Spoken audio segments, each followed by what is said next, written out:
اب یہ قرآن پاک نے کہا کہ من یتق اللہ یجعل لہ مخرج، زندگی میں اتار چڑھاؤ آتے ہیں. آپ سمندر کے کنارے پر جائیں، وہاں مد و جزر ہے نا، کبھی لہریں اوپر آ جاتی ہیں، اسی طرح اتار چڑھاؤ ہوگا، مد و جزر. کوئی اس کائنات میں یہ مطالبہ کرے نا کہ ہموار زندگی گزرے، بالکل جاہل اور نادان ہے. یہ فطرت کے خلاف ہے. اللہ کی مشیت نہیں، حالات دن رات کی طرح بدلیں گے، کبھی خوشی آئے گی کبھی غم ہوگا. یہاں یہ پھول کے ساتھ کانٹا ہے. بادشاہ بھی بن جائے اور قارون کی طرح خزانوں کا مالک غمگین ہوگا. خدا بن نہیں سکتا کہ ہر خواہش پوری ہو، نہیں. ہزاروں خواہشیں ایسی کہ ہر خواہش پہ دم نکلے. بہت نکلے میرے ارمان لیکن پھر بھی کم نکلے. روتا جائے گا کہ کئی چیزیں یار رہ گئیں پروگرام. نہ یہ نہ ڈھونڈے کہ یہاں اس کی مرضی کے مطابق دنیا چلے گی. اللہ کی مرضی کے مطابق چل رہی ہے. اور وہ ظالم نہیں، بے رحم نہیں کہ مصیبتوں میں ڈالتا ہے.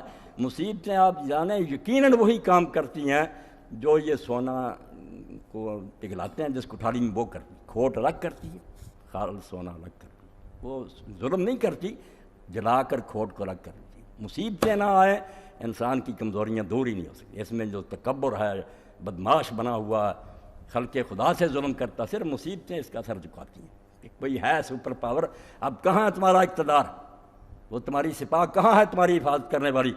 ہے نا کوئی طاقت؟ فرعون کو بھی پھر ڈوبتے ہوئے کہنا پڑتا کہ میں نے اس خدا کو مان لیا جس کے بارے میں موسیٰ اور ہارون کہتے تھے. قرآن میں اللہ نے کہا اب ساری عمر بغاوت اور اب ڈوبتے وقت تو کہہ رہا ماننا پڑتا. تو مصیبت نقصان دہ شاید نہیں.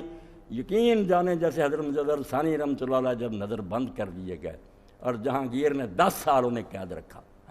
اکبر بدماش نے دین الہی شروع کیا جس کو اب اکبر دی گریٹ کہتے ہیں. کہنے وہ دین ٹھیک ہے، ہندوؤں کے ساتھ بھی پیار محبت، ہندو عورتیں گھر میں لے آ جنہوں نے اس ملک میں اسلام کا ستیہ ناش کیا. اب بھی اس میڈم کو جس کو کہتے ہیں نور جہاں، اس کی پوتی نے ہندو سے شادی کر لی، کئی سید زادیوں نے کر لی. یہ روشن خیالی ہے. میں دین کہتا ہوں کافر کے ساتھ مسلمان بچی کا نکاح ہو سکتا نہیں. اور مسلمان بچہ بھی اگر زیادہ سے زیادہ کر سکتا تو یہود اور نصارہ کی لڑکیاں ہندو بدھوں کے ساتھ نہیں کر سکتے. کیونکہ یہاں صرف یہ شادی کو گھر بسانے کا معاملہ نہیں، دین کہ آگے ایک پاک نسل چلانی ہے. اپنے بعد ایسے آدمی چھوڑ کر جانے ہیں جو اس دین کے جھنڈے کو اٹھائی رکھیں، بنیاد. اس لیے یہاں نکاح بھی عبادت. تو رسول کریم علیہ الصلوۃ والسلام نے دین میں ہر شے یہ بتائی. اللہ کو مانو، وہ مصیبتیں بھی نازل کرتا بالکل وہ حکمت کے ساتھ. ان میں بہت فائدے ہیں. ڈاکٹر صاحب میرے سامنے بیٹھے، میرے بھائی ہیں دوست، کبھی مجھے ایسی گولیاں دیتے کڑوی جو جی نہیں چاہتا کھانے کو. وہ زیادتی کرتے ہیں میرے ساتھ. وہ جانتے ہیں کہ کڑوی دعا میں ان کی شفا ہے، میرے ساتھ شفیق ہوتے ہیں. اب 3 چیزیں جو اللہ کے بارے میں، اللہ کا بیان تو کریں تو زندگی ختم ہو جائے گی، یہ بیان ختم نہیں ہو سکتا. وہ خود غیر محدود ہے، اس کی شانیں نہیں بیان ہو سکتی.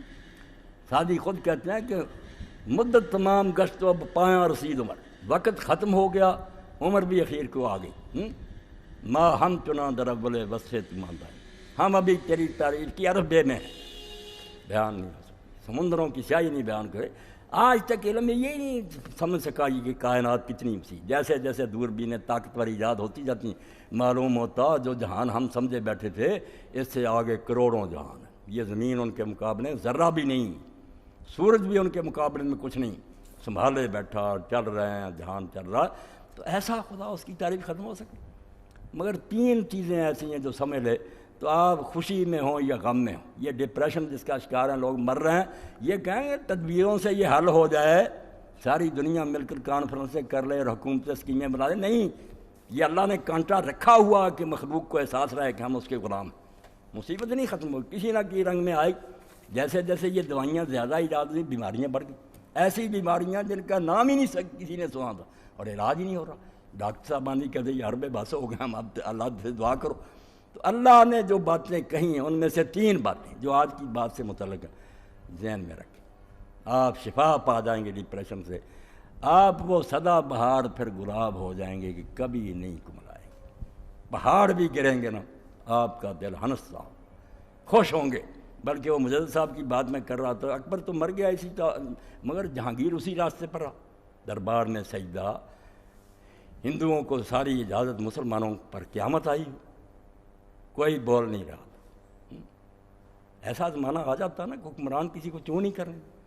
سب بڑے بڑے علماء تھے، مشائخ تھے، ہندوستان بڑا بڑا تھا، اور سب بس اپنے اللہ میں لگ گئے، کوئی نہیں بولتا. اگر اللہ اپنے دین کا محافظ ہے نا، سرہند جیسی گمنام بستی وہاں ایک درویش پیدا ہوا، احمد نامی، شیخ احمد سرہندی، جس کو ہم حضرت مجدد الف ثانی کہتے ہیں، کہ حضور کے بعد جب 1000 سال گزر گیا تو دین پر قیامت آ گئی۔ اس وقت کھڑا کیا گیا کہ اب نبی کا زمانہ نہیں، رسول کی ضرورت ہے بہت، مگر رسول بن رہا ہے، ایک ایسا شخص کھڑا کیا جائے جو اب دوبارہ 1000 سال کے بعد دین کو زندہ کرے۔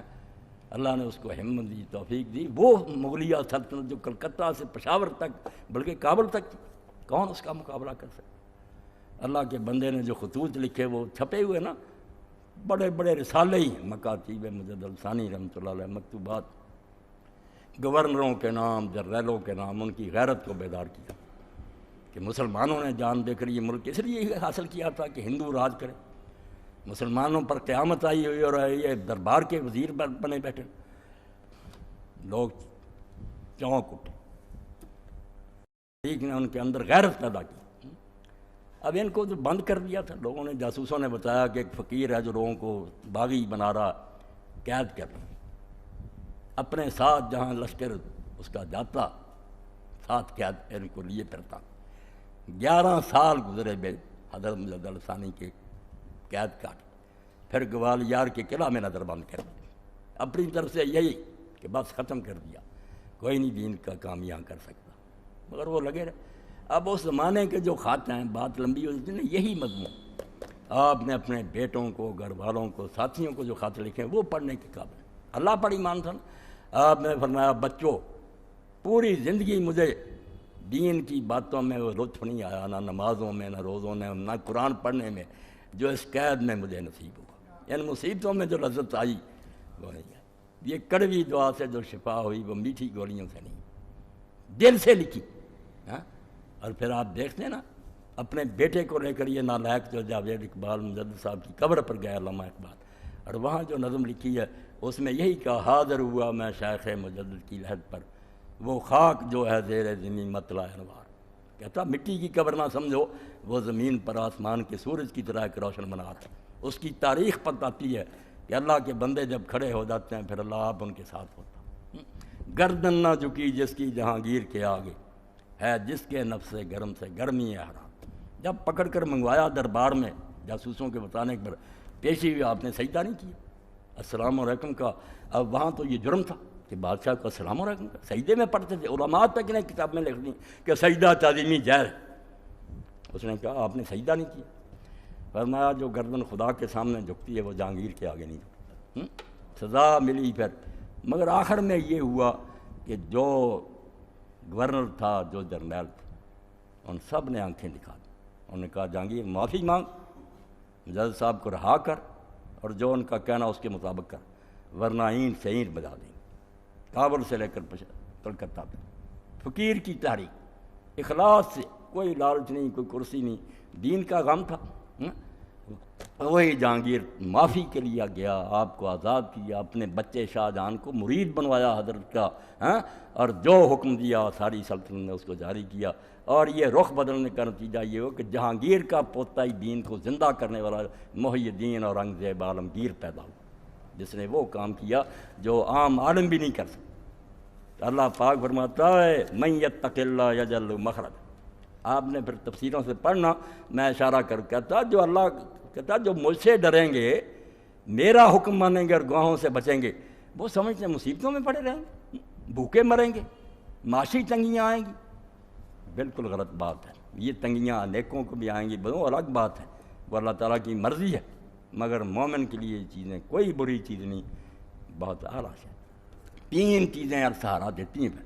ایک یہ کہ اللہ تعالیٰ میرے حالات سے آگاہ ہے، جس کو اللہ کے علم مطلق کا یقین نہیں نا، وہ نہیں جانتا کہ جو جہان چلا رہا ہے اس کو سارے حالات کی خبر ہے۔ جو سمجھے مصیبت یار آ گئی، پتہ نہیں، اللہ کو پتہ ہی نہیں، اور ڈپریشن نہیں کا شکار نہیں ہونا تو اور کیا ہوگا۔ جو مانے کہ اگر ذرہ بھی یہاں حرکت کر رہا ہے تو کائنات کا مالک جانتا کہ یہ ہو رہا، اس وقت لیے مصیبت میں ہو خوشحالی میں، پہلے تو یہ مانے کہ اللہ تعالیٰ سارے حالات سے آگاہ اور باخبر ہے، اس کے بغیر تو ایمان ہی بالکل شان نہیں۔ دوسری بات یہ مانے کہ وہ اللہ حکیم ہے، پاگل نہیں ہے، بیوقوف نہیں ہے، نادان نہیں ہے، ساری دانائی اور حکمت جو ہے اسی کے پاس ہے، بندوں کو تو ذرا ذرا جب اس کو حکیم مانے گا دانا، تو جیسے طبیب پر حالانکہ ڈاکٹر کاٹ دیتے ہیں، لوگ خوشی سے فیس دے کر کٹواتے ہیں، کیوں؟ بھروسہ ہے کہ یہ دانا ہے، ٹھیک کر۔ تو یہ مانے گا کہ اللہ اگر مصیبت نازل کرتا ضروری نہ ہوتی تو کیوں کرتا، وہ احمق ہے کہ غلط کام کرے، دانا ہے۔ اور ساتھ ہی یہ کہ اگر سمجھے کہ جانتا بھی ہے دانا بھی ہے مگر وہ یار مہربان نہیں ہے، لاپرواہ ہے، لوگ مرتے رہیں روتے رہیں، جیسے یونان کے دیوتا جو ہیں وہ پہاڑ پر بیٹھے تماشا دیکھتے تھے، لوگ جتنا جتنا چیختے تھے انہیں مصیبتوں میں خوشی نہیں، وہ رحمان اور رحیم، ماں باپ کے دل میں بھی وہ شفقت نہیں ہے۔ یہ تین صفات پر اگر یقین ہو جائے کہ وہ سب کچھ جانتا ہے، اس کے حکم سے ہو رہا اور وہ دانا ہے، اور وہ خواہ کسی کو تنگی میں نہیں ڈالتا، رحیم ہے، مہربان ہے، جو اس مصیبت میں ملے گا آپ ہی سوچ رہے ہیں کہ وہ پھر ایسا نہیں پودا ہوگا جو دریا کے کنارے ہوگا، جو کبھی خشک ہوگا ہی نہیں، مصیبتوں کے پہاڑ بھی ٹوٹے ہیں، دوسرا کروڑ پتی بھی ہوگا نا، آپ ٹٹول کر دیکھیں پریشان غمگین گولیاں کھا کر سوئیں گے۔ وَمَن يَتَّقِ اللَّهَ يَجْعَل لَّهُ مَخْرَجًا، یہ آیتیں جن کا حضور نے کہا ایک ہی آیت کافی ہے لوگوں کے لیے، اگر اس کو پکڑیں کہ جو اللہ کی نافرمانی سے بچے گا اور ہر وقت کہے گا گناہ نہیں کرنا، حرام نہیں، اللہ کے حکم، تو اللہ کہتا ہے آزمائشیں تو ہوں گی، رگڑے تو لگیں گے، مگر یاد رکھے وہ یجعل لہ مخرجا، نا امید بالکل نہ ہو، مایوسی کفر ہے، میں ایسا یہ آزمائش میں نہیں ڈالتا جو لوگوں کی طاقت سے باہر ہو، یہ تو زیادتی ہوگی، جتنا کہ وہ برداشت کر سکتا ہے آزماتا ہوں، تم بے صبر نہ ہو جانا، یجعل لہ مخرجا، اللہ کوئی راستہ اس سے نکلنے کا بنا دے گا، وقت آ جائے گا انشاءاللہ راستہ کھل جائے گا، وَيَرْزُقْهُ مِنْ حَيْثُ لَا يَحْتَسِبُ، اور اس کو ایسی جگہ سے رزق دے گا اور نعمتیں دے گا جس کا اس کو گمان بھی نہیں، وہ سوچ بھی نہیں سکتا تھا کہ مجھ کو ادھر سے بھی کچھ مل جائے گا۔ میں نے اپنے بارے میں دیکھا، یہ خدا بخش کلیار صاحب کے بارے میں، عبد المالک کے پاس بھی کچھ بھی نہیں تھا، بچہ خود بھی بہت تنگی میں گزارا کرتے تھے، اللہ نے اتنا دے دیا، ان کے پاس کاریں ہیں، کوٹھیاں، میرے ساتھ بھی بچے کہاں تک پہنچ، سوچ بھی نہیں سکتا آدمی کہ اللہ کہاں سے دے دے، بالکل ایک آنا بھی نہیں ہوتا، 1 روپیہ مجھے کوئی ادھار نہیں دیتا، اپنے بھائی نہیں دیتے، مگر اب سب بچوں کے پاس کاریں ہیں، کوٹھیاں، وہ بھی اللہ کی ساتھ۔ تو اللہ فرماتا ہے اگر تم گناہ سے بچو گے، مجھ سے ڈرتے رہو گے، تو شیطان تمہیں کہتا کہ دین پر چلنے سے مر جاؤ گے، نہیں، اس مشکل سے نکلنے کا راستہ بن جائے گا۔ اور اس پر ایک دعا آپ کو میں نے پہلے بھی بتائی تھی، اب بھی بتا دوں کہ حضرت سیدنا یوسف علیہ السلام جن دنوں میں جیل میں تھے، اب نبی سے کوئی اللہ کو پیارا، وہ بھی مصیبت بھگت رہے تھے، تو حضرت جبریل علیہ السلام نازل ہوئے، یہ دعا آپ سارے لوگ اس کو لکھ لیں اور یہ شروع کریں، انشاءاللہ جو بھی پریشانیاں دور، کسی کو بچوں کی ہے، کسی کو رشتوں کی، اللہ کا اصول ہے کہ آزمائشیں۔ تو جبریل علیہ السلام نے کہا یوسف علیہ السلام ہر فرض نماز کے بعد یہ کہہ دیا کر، اور شروع کیا، دونوں ہی کام ہو، اللہم اجعل لی مخرجا، اللہم اجعل لی من امری فرجا و مخرجا وارزقنی من حیث لا احتسب، اسی آیت کے مطابق کہ ان کے لیے نکلنے کا راستہ بھی بنا دوں گا اور رزق بھی ایسی جگہ سے دوں گا کہ ان کا گمان بھی نہیں، وہ نکلنے کا راستہ بھی بن گیا، باعزت جیل سے نکلے، بادشاہ نے خود احترام کر کے باہر نکالا، اور وہ رزق بھی مل گیا کہ وہ حاکم بن گیا ساری سلطنت کے، اور سارا مصر ان کی مٹھی میں آ گیا۔ فرمایا یہ صرف دعا کیا کرو، اللہم اجعل لی فرجا و مخرجا، میرے لیے گنجائش پیدا کر، تنگی ہے، مخرجا اس مصیبت سے نکلنے کا کوئی راستہ بنا، وارزقنی من حیث لا احتسب، اور مجھے ایسی جگہ سے رزق دے جو میں سوچ بھی نہیں سکتا۔ اللہ کہتا ہے شیطان، اور کسی شاعر نے بڑی پیاری بات کہی، ہمیں لے ڈوبا نا امیدی، اللہ کو ماننے والے بھی ہم مایوس ہیں کہ نہیں اب نہیں کچھ بنیں گے، بھائی تمہارا خدا یا تو بالکل عاجز ہے، یا اسے خبر ہی کوئی نہیں، یا وہ احمق ہے، یا وہ رحیم نہیں ہے، کون سا کفر تمہارے دماغ میں شیطان نے بٹھا دیا کہ تم مایوس ہو گئے ہیں؟ سنبھلنے دے مجھے اے نا امیدی، کیا قیامت ہے، شاعر رو پڑا، وہ شیطان ہے نا مصیبتوں میں نا امید کرتا، وہ شاعر کہتا ہے کہ ہاتھ سے جاتا رشتہ نظر آتا ہے کہ خدا بھی ہاتھ سے نکل رہا، میں تو خدا کو بھی چھوڑنے لگوں، تو کہتا سنبھلنے دے مجھے اے نا امیدی، اے نا امیدی دفع ہو جا، سنبھلنے دے مجھے اے نا امیدی، کیا قیامت ہے کہ دامان خیال یار چھوٹا جائے ہے بس، تو یار کا خیال بھی میرے دماغ سے تو نکالنا چاہتا اللہ کا۔ تو اللہ کہتا ہے کہ جو مجھ سے ڈرتے رہیں گے، تنگیاں آئیں گی، لوگوں کو دیکھیں گے کہ وہ عیش کر رہے ہیں، ہمیں یار یہ پریشانی نہیں، اللہ ان کے لیے اس مصیبت سے نکلنے کا راستہ بنائے گا۔ وَيَرْزُقْهُ مِنْ حَيْثُ لَا يَحْتَسِبُ، اور ایسی جگہ سے رزق دے گا جو سوچ ہی نہیں سکتی۔ اور اب اس کی دلیل دیتا، قرآن میں لاجک ہے، منواتا بات دلیل سے کہ کیسے ایسا ہو جائے گا۔ فرمایا وَمَن يَتَوَکَّلْ عَلَى اللَّهِ، جو اپنی کوشش کرنے کے بعد معاملہ اللہ کے سپرد کر دے گا کہ سارا جہان تیرے قابو میں ہے، تو جانتا بھی ہے، مہربان ہے، اور تجھے ڈکٹیشن کی کیا ضرورت ہے، تو سب کا آج ہی جانتا کہ یہ کرنا ٹھیک ہے۔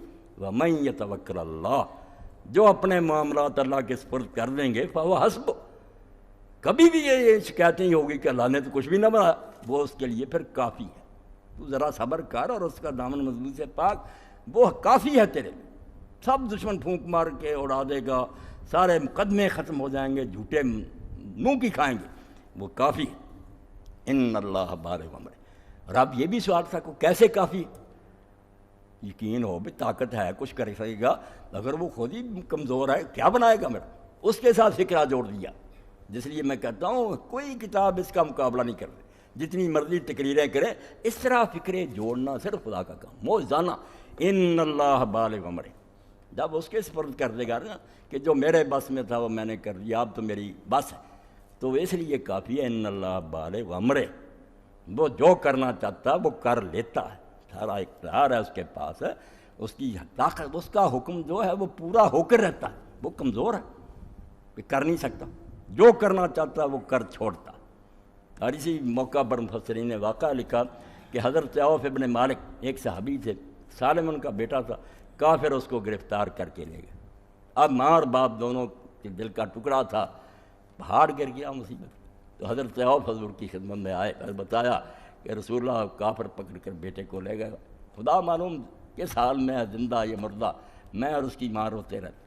تو حضور نے فرمایا تو اللہ سے ڈر، صبر کر، اور تم دونوں جو ہے نا میرے بھائی بہن، استغفار کی، لا حول ولا قوت الا باللہ کی کثرت کرو۔ میری بہن کو بھی بتا دینا، آپ بھی یہ دونوں پڑھنا شروع کرو کہ تیرے سوا اللہ نہ کوئی مصیبت کو ٹال سکتا ہے، نہ کوئی کسی کو فائدہ پہنچے، لا حول ولا قوت۔ اور اسی لیے حضور نے ایک سفر میں کہا کہ لوگوں تم سمجھنا چاہتے ہو مجھ سے کہ عرش کا خزانہ کیا، وہ مخفی خزانہ ٹریئر جو اللہ کے پاس، لوگوں نے کہا، فرمایا لا حول ولا قوت الا باللہ، یہ آخری بات ہے، لا حول، کسی تکلیف کو ٹالا نہیں جا سکتا، ولا قوہ، نہ کسی فائدے کو ہم حاصل کرنے کی پاور رکھتے ہیں الا باللہ، یہ دونوں کام اللہ کی طرف سے ہوں، وہ مدد کرے گا۔ انہوں نے شروع کیا تو اچانک وہ بیٹھے ہوئے تھے گھر میں، تو دروازہ جو تھا کھٹکھٹایا گیا۔ جب دروازہ کھولا تو سالم کھڑا تھا اور اونٹ تھا اس کے پاس، انہی کافروں کا اونٹ اس کو مل گیا جس پر وہ بھاگ کر آیا، بیٹا بھی آ گیا، وہ اونٹ بھی جاتا آ گیا۔ ان نے حضور کو جا کر بتایا کہ اللہ کے رسول وہ تو وظیفہ شروع کیا تھا، بچہ بھی آ گیا، مال اب اونٹ کا کیا کریں؟ فرمایا حلال ہے، وہ حربی ہیں، ہماری ان کے ساتھ جنگ ہے، ان کا مال ہر طریقے سے حلال۔ تو اللہ نے یہ کہا کہ تو کیوں سمجھتا ہے کہ اگر میں نے اللہ کے حوالے کر دیا تو نہیں ہوگا، یا تو کہہ دے کہ اللہ کچھ کر ہی نہیں سکتا، ورنہ اگر ان اللہ بالغ امرہ، اللہ اس کو کہتے ہیں جو کرنا چاہتا ہے وہ کر لیتا ہے، اس کے ارادے میں کوئی شے مزاحم نہیں ہو سکتی۔ قد جعل اللہ لکل شیء قدرا، اب یہ بھی موتی دیکھیں کیسے ہار جو ہے نا پرویا ہوا کہ کب ہوگا یہ کام پہ، سوچتا ہے انسان کو ٹائم۔ فرمایا قد جعل اللہ لکل شیء قدرا، تو مطمئن رہ، اللہ نے بے اندازہ کوئی شے نہیں بنائی کہ اس کی کوئی حد ہی نہیں، کوئی انتہا نہیں، ہر شے کے لیے اس نے ایک میعاد رکھی، ہر شے پلاننگ کے تحت ہو رہی ہے، وقت ہے، بے صبرا نہ ہو، وقت آ جائے گا، اور وقت آنے پر انشاءاللہ جو تو چاہتا ہو جائے گا، آرام سے ٹکا رہ، اللہ جو کرنا چاہتا کرے۔ اب میں صرف ترجمہ ہی کر دوں، اس کے آگے بھی پھر اللہ نے کچھ مسائل بیان کر رہے ہیں۔ پھر فرمایا کیسی تسلیاں، اور اسی لیے جو کہتے ہیں کہ اللہ نے یار سوچنا کتاب اتارنی ساری ایک وقت ہی حضور پاس اتار لی، وہ اللہ نے کہا کہ کتاب میں لکھ رہا ہوں تو ایسا کروں نا، یہ کتاب نہیں، یہ سہارا ہے کہ جب ایک تحریک کو لے کر نبی چل رہا، ساتھی جیسے حالات پیش آتے ہیں بیچاروں کو رہنمائی کی، تسلی کی، اسی وقت کوئی پیغام آ جاتا، خوشی ہو جاتی ہے، دل پھول کی طرح کھل جاتے ہیں، اللہ پیغام دے جاتا کہ گھبرانا نہ، میں تمہارے ساتھ۔ یہ کوئی مسروں کی کتاب ہے کہ میں اتار دوں ایک ہی وقت، اسی لیے آپ اس میں تکرار دیکھتے ہیں کہ بار بار شاید دہرائی گئی مگر نئے رنگ میں۔ تو اللہ تعالیٰ نے پھر فرمایا وَمَن يَتَّقِ اللَّهَ يَجْعَل لَّهُ مِنْ أَمْرِهِ يُسْرًا، جو اللہ سے ڈریں گے اور دین پر قائم رہیں گے، يَجْعَل لَّهُ مِنْ أَمْرِهِ يُسْرًا، اللہ ان کے کاموں میں آسانی پیدا کر دے گا، یہ مشکل جو ہے دور ہو جائے گی۔ اس کے بعد پھر یہی بات آ گئی، اللہ تعالیٰ نے پھر یہ بات دہرائی، سیجعل اللہ بعد عسر یسرا۔ یہاں تنگیاں بھی آتی ہیں، یہ دور بدلتے رہتے ہیں، مگر ساتھ آسانی۔ عرب علماء امت نے کیسا نقطہ نکالا کہ ہم جب سورہ علم نشرہ پڑھتے ہیں، جو انعام ہی حضور کو بیان کیا، ہم نے یہ بھی کیا، اب اس میں کیا آتا؟ فَإِنَّ مَعَ الْعُسْرِ يُسْرًا إِنَّ مَعَ الْعُسْرِ يُسْرًا، 2 مرتبہ اس آیت کو دہرایا۔ اور گرامر کے مطابق العسر جو ہے نا، دونوں مرتبہ اس پر الف لام ہے۔ جیسے ہم اے این بولتے ہیں، ادھر بولتے ہیں کہ یہ ڈی ہے، اے بک کوئی کتاب، ڈی بک ہوتی خاص، معرفہ ہو جاتا ہے العسر، پھر وہ وہی العسر۔ اور یہ قاعدہ ہے ابھی گرامر کا کہ معرفہ اگر دہرایا جائے، پہلے بھی آوے پھر وہ ایک ہی ہوگا، 2 نہیں آدمی ہوں گے، وہ وہی رہے گا، معرفہ ہو چکا۔ اس لیے فرمایا مشکل ایک ہی ہے پہلی آیت میں، پھر بھی مشکلیں نہیں زیادہ، مگر یسرن کو نکرہ رکھا، 2 زبریں تنوین، تاکہ جنرل رہے بات۔ فرمایا مشکلیں بہت تھوڑی ہیں، آسانیاں اس کے ساتھ بہت زیادہ۔ گرامر کے لحاظ سے ایک ٹکڑے میں بیان کر دیا کہ کیوں گھبرایا ہوا، زندگی میں ایک آدھ دن بخار ہو گیا تو ہائے ہائے کرتا پھرتا، ساری عمر تندرستی رہتی ہے، اس کا نہیں ذکر کرتا۔ فَإِنَّ مَعَ الْعُسْرِ يُسْرًا، مطمئن ہو جا، تنگی ایک ہی ہے، خوشحالیاں اس کے ساتھ بہت ہیں۔ پھر اِنَّ مَعَ الْعُسْرِ يُسْرًا، اور اِنَّا کے ساتھ ہے، اِنَّا تاکید کے لیے کہ ضرور بضرور سمجھ، پکا ایمان اور یقین رکھ۔ تو بات ہوگی تھوڑی بہت، مگر کچھ بھی بیان نہیں ہو سکا۔ یقین جانے اللہ، اس کی صفات۔ اب اللہ کو مانا تو وہ معتبر سمجھا جاتا جو اللہ کو اس طرح مانا جائے جو سچ مچ ہے، کہ حالات سے واقف ہے، دانا ہے، رحیم ہے، قادر مطلق۔ ایسا خدا مانیں گے تو بات بنے گی۔ اگر یہی ہے صرف کہ کوئی ہے اللہ، اس سے کیا بنے گا؟ نہ کوئی اثر ہوگا، نہ آپ کو کچھ تسلی ہوگی۔ اسی لیے رسول کریم علیہ السلام نے منیمم یہ بیان کیا کہ اللہ کی شانیں انگنت ہیں، اور بہت وہ ہیں جو اس نے ہم سے پردے میں رکھی ہیں، مگر 99 بیان کر دی ہیں، 99 ایسی بیان کر دی ہیں جیسے پھول ہوں گلاب کے 99 ہار بنا ہوا، اللہ کے گلے میں یہ ہار سمجھیں یا اس کے تاج پر یہ موتی سمجھیں، 99 کہ اللہ کے 100 سے ایک کم نام ہیں، ان کو سمجھ لو، تم ان کو ذہن میں رکھو، فرمایا جنت میں داخل ہو جائے۔ 3-4 کی میں نے تشریح کی کہ وہ علیم ہے، حکیم ہے، رحیم ہے، قادر ہے۔ کیسا آپ کو اور مجھ کو مزہ آیا کہ اگر وہ 99 سمجھ میں آ جائیں کہ جس خدا کو ہم مان رہے ہیں اس کی تو یہ شان ہے، پھر مومن اور گھبرائے اور دنیا کی طاقتوں سے کانپے کہ ہمارے پاس ہتھیار نہیں ہیں، وہ سپر پاورز ہے۔ اقبال کہتے ہیں گرب اللہ الصمد دل بستائی، اگر سورہ اخلاص تو پڑھتا ہے اور اللہ الصمد پڑھتا ہے اور اس کو سمجھتا ہے، از حد اسباب بیگم بستائی، پھر سوچتا ہے کہ یہ اسباب نہیں ہے، یہ اسباب، سمجھ کہتا ہے، سمجھ تو اس کو کہتے ہیں جو کسی سبب کا محتاج نہیں، وہاں کوئی نہیں کہ یہ چیز ہوگی تو یہ ہوگا، یہ چیزیں سب انسانوں کے لیے ہیں، جو محتاج اور کمزور ہے وہ سمجھ سارے اسباب سے بالا ہے۔ اس اللہ سے اگر تیرا تعلق ہے تو کسی سبب کے بارے میں پریشان نہ، کچھ بھی نہ ہوگا، اس کے حکم سے ہو جائے گا۔ اب میدان بدر میں آپ دیکھ رہے ہیں رسول اللہ کی ساری رات گزری، آپ نے اپنے لیے کھجوروں کا بنوا لیا ایک چھپر شاخوں کا، عریش، فوج میدان میں، اللہ کا رسول سجدے میں۔ حضرت علی کہتے ہیں جب میں گیا دیکھا حضور سجدے میں رو رہے ہیں، یا حی یا قیوم کہہ رہے ہیں، اور کہتے ہیں اللہ جو میرے بس میں تھا یہ 313 لے آیا، مگر ان کے پاس ہتھیار ہیں، گھوڑے ہیں، 1000 کی فوج ہے، یہ بیچارے نہتے ہیں۔ اب اگر یہ ہلاک ہو گئے تیرے دین کا نام کون لے گا؟ 15 سال کی محنت کے بعد یہ بندے بنے، مدد فرما۔ اتنی عاجزی آپ نے کی کہ کھڑے کھڑے پھر آپ کی چادر مبارک بھی کندھوں سے گر گئی۔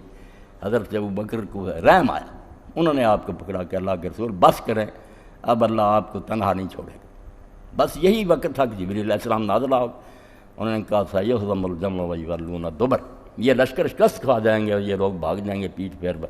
صبح ہی آپ نے میدان میں نکل کر چھڑی سے نشان لگا دیا کہ یہاں ابو جہل گرے گا، یہاں عتبہ گرے گا، یہاں شیبہ، اور وہ نامراد وہیں گرے، ایک رائی برابر نہیں ادھر ادھر مرے گے، وہیں گرے جہاں حضور نے بتایا، اور 70 کی لاشیں گڑھے میں پھینکی گئیں، اور کنارے کھڑے ہو کر حضور نے کہا کہ دیکھا انجام پھر میری مخالفت کیا ہے، جو میں کہتا تھا حشر یہ ہوگا ہوا۔ حضرت عمر رضی اللہ عنہ نے پوچھا یا رسول اللہ آپ نے بے جان لاشوں سے باتیں کرتے ہیں؟ فرمایا اللہ کی قسم عمر تم سے زیادہ سن رہے ہیں مگر اب جواب نہیں دینے کی، انہیں توفیق، بول نہیں سکتے، میرے یہ کلمے نیزوں کی طرح ان پر دل پر۔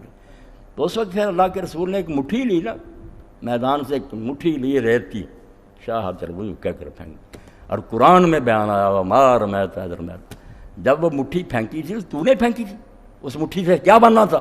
ولیکن اللہ رما، ہاتھ تیرا تھا، کام تو اللہ کر رہا تھا، سارے اندھے ہو گئے، قتل ہوئے اور 70 قیدی ہوئے۔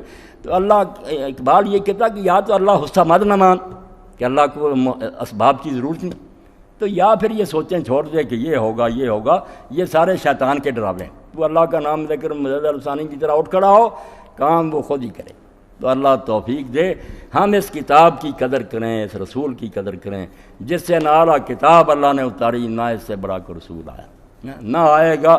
اب ایسی 2 نعمتیں جن کے بارے میں امام کہتے ہیں جعفر الصادق کہ اللہ کھانے پینے کا نہیں پوچھے گا، یہ کوئی بات نہیں، کھانے پینے کے لیے دیا تو دینا ہی تھا بندوں کو، پوچھے گا ان 2 نعمتوں کا کہ قرآن جیسی کتاب دی، محمد صلی اللہ علیہ وسلم جیسا رسول دیا، تم نے ان کا کیا حق ادا کیا۔